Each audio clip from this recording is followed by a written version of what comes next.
আগামী 6 এপ্রিল রামনবমীর উৎসব। এই উৎসবের প্রাক্কালে খড়গপুর ধোবিঘাট ময়দানে আখড়ার প্রস্তুতির অনুষ্ঠান মঞ্চে দেখা যায় বিজেপি কর্তা দিলীপ ঘোষকে। সকল হিন্দু সনাতনীদের একত্রিত হওয়ার ডাক দেন ওই মঞ্চ থেকে।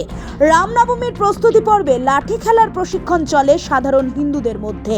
পাশাপাশি দিলীপ ঘোষ স্বয়ং কিছুদিন আগেই দা কাটারির পর এবার এই অনুষ্ঠান মঞ্চে লাঠি খেলায় আর গদা হাতে জয় শ্রীরাম ধ্বনিতে মেতে ওঠেন। দিলীপ ঘোষ সাংবাদিকদের মুখোমুখি হয়ে জানান, আগামীতে হিন্দুদের প্রতি অন্যায়ের বিরুদ্ধে সকল হিন্দুদের একত্রিত হয়ে এভাবেই হাতের লাঠি তুলে নিতে হবে। এমনকি পুলিশ বাধা দিতে এলেও থানা ঘেরাও করার হুঁশিয়ারি দেন তিনি। আগামী 6 এপ্রিল রামনবমীর উৎসব। এই উৎসবের প্রাক্কালে গতকাল মালদার মোথাবাড়িতে হিন্দুদের একটা উৎসব ছিল, পরব ছিল, শোভাযাত্রা ছিল। আর আজ সেই পাড়াতে অন্য সম্প্রদায় থেকে কয়েক হাজার লোক গিয়ে আক্রমণ করেছে, মন্দির ভেঙেছে, দোকান ভেঙেছে, বাড়ি ভেঙেছে, থানাও ভেঙে দিয়েছে। এই যদি পরিস্থিতি হয় তাহলে হিন্দুরা উৎসব পালন কি করে করবে? আর পুলিশ, এই পার্টির প্রশাসন হিন্দুদের সহযোগিতা করবে না। সেই জন্য বাধ্য হয়ে আজকে আমরা এখানে নেমেছি। প্রত্যেক এর সঙ্গে শোভাযাত্রার সঙ্গে আখাড়া থাকবে, হিন্দু যুবকরা লাঠি নিয়ে বেরোবে।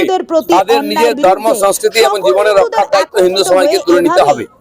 আর যেখানে পুলিশ বাধা দেবে সেই শোভাযাত্রা নিয়ে থানায় গিয়ে থানা ঘেরাও করতে হবে। 1 কোটির বেশি হিন্দু নামবে। যে পরিস্থিতি হচ্ছে, হিন্দুরা আজকে চাইছে রাস্তায় নেমে প্রতিবাদ করতে। রামনবমীর যে শোভাযাত্রা উৎসব, সেটা তাদের কাছে বড় সুযোগ।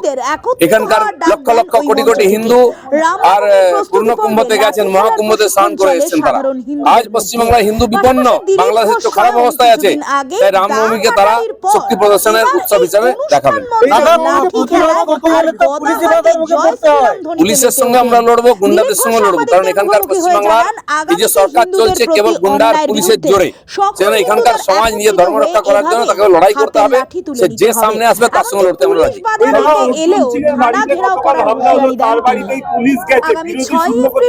আজ নয়, অর্জুন সিংকে টার্গেট রণনীতি করেছে যেদিন থেকে বিজেপিতে এসছে, আর সেই জন্য তাকে যে কোনো ভাবে শেষ করার চক্রান্ত চলছে। কোনো প্ল্যান নেই। যে ধর্মের বিরুদ্ধে আছে, হিন্দুর বিরুদ্ধে সব যাবে।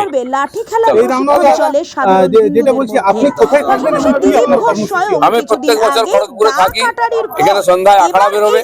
অলরেডি আখড়ার ওখানে গিয়ে অনেকে ধমকি দিচ্ছে যাতে না বেরোয়। আমরা বলে দিতে চাই যে এত বছর ধরে এখানকার পরম্পরা আছে খড়গপুরে, আর বিভিন্ন আখড়া তাদের শোভাযাত্রা করেন, দেবী দেবতার মূর্তি নিয়ে, ট্যাবলো নিয়ে, সাধারণ মানুষ নিয়ে এবং লাঠি খেলতে খেলতে আসেন। সেটা এবারেও হবে। সেন আমরা পুরোপুরি আখড়াগুলোর সঙ্গে আছি। আজকে তার একটা এখানে প্র্যাকটিস রাখা হয়েছে। কাঁচা পাকা সব পাওয়া যাবে, স্টিলেরও পাওয়া যাবে, যা দরকার সব সহজ প্রদর্শনের জন্য আমরা নিয়ে আসবো।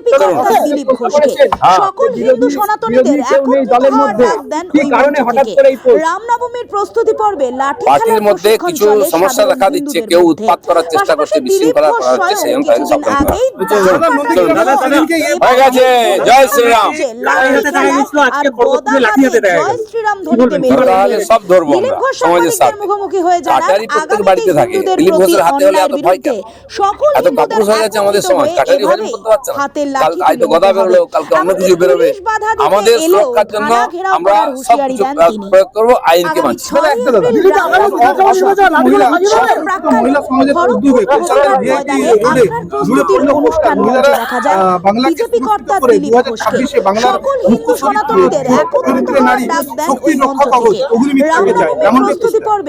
ঠিক আছে, আজকে মহিলাদের উপর যে ধরনের অত্যাচার হচ্ছে, নাবালিগ মেয়েরা গর্ভবতী হয়ে গেছে কয়েক হাজার। এই শিশু কমিশন কোথায়? সরকার কোথায়? আমাদের চিন্তা হচ্ছে 12-14 বছরের মেয়েরা সুরক্ষিত নয়, রাস্তায় বেরোবে না, স্কুল কলেজ যাবে না, হসপিটালে ডাক্তার এসে বাড়ি ফিরে এসে। আর সুনিতা উইলিয়াম গিয়ে মহাকাশ থেকে ফিরে এল। পশ্চিমবাংলায় একজন মেয়ে ডিউটি গেলে ফিরে আসতে পারে না, স্কুল গেলে ফিরে আসতে পারে না, তার কোনো সুরক্ষা নেই। এই জন্য আজকে রাস্তায় হিন্দু সমাজকে নামতে হবে।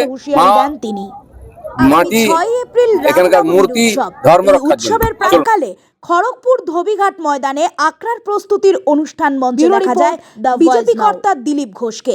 সকল হিন্দু সনাতনীদের একত্রিত হওয়ার ডাক দেন ওই মঞ্চ থেকে। রামনবমীর প্রস্তুতি